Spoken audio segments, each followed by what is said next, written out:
my decision to return home. Ladies and gentlemen, there are still those who raise questions about my decision to return home after the inauguration rather than to travel to Samoa for the Commonwealth Heads of Government meeting. My decision to return to Honiara after the inauguration is to allow me to focus on several important domestic priorities that I must address as the head of government now rather than next week. This puts Solomon Islands' domestic priorities first. It does not belittle the Commonwealth Heads of Government meeting. I have written to the Prime Minister of Samoa explaining my reasons for not being able to attend, but assuring her that Solomon Islands is well represented by the Minister of Foreign Affairs.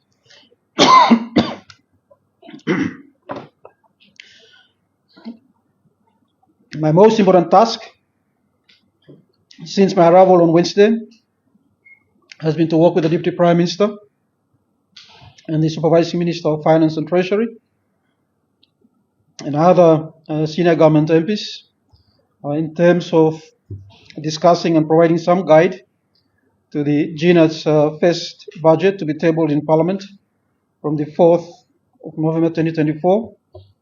And we will, the Minister of Finance and the Substantive Minister is back, the Substantive Minister of Finance and Treasury.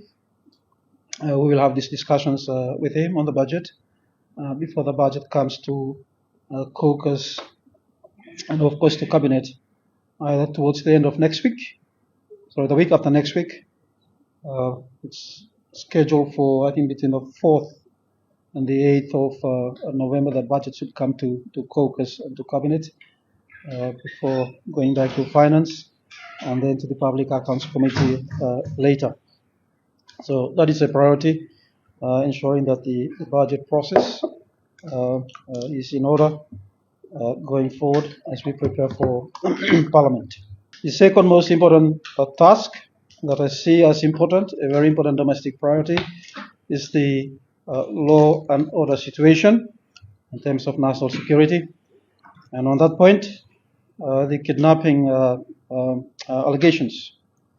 Ladies and gentlemen, our children and families have been exposed to risk and harm during the past week with the alleged efforts to kidnap children. There is no place in our society for these types of threats.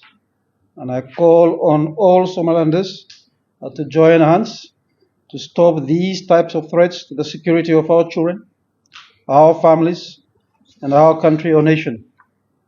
On that note, let me take the opportunity to convey my sincere gratitude and appreciation to the Deputy Prime Minister, who was acting Prime Minister, with the support of the Attorney General, the Special Secretary to the Prime Minister, the Secretary to Cabinet, as well as with other senior officials, including the Commissioner of Police and his team, for convening that joint press conference to address this issue.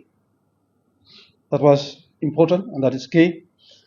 And as I've said, I acknowledge those efforts.